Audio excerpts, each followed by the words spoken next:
हेची दान देगा देवा तुझा विसर न व्हावा. वारी म्हटले की अंगावर शहारे आणणारा सोहळा आणि त्यातली त्यात आषाढी वारी म्हटल्यावर एक दैदिप्यमान प्रेक्षणीय सोहळा.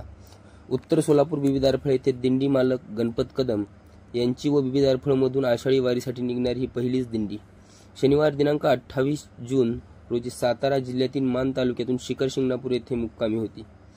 रविवार दिनांक 29 जून रोजी सकाळी हरिनामाच्या तसेच पखवाज टाळांच्या गजरामध्ये वारकरी दंग असताना टिपलेला एक आनंददायी क्षण.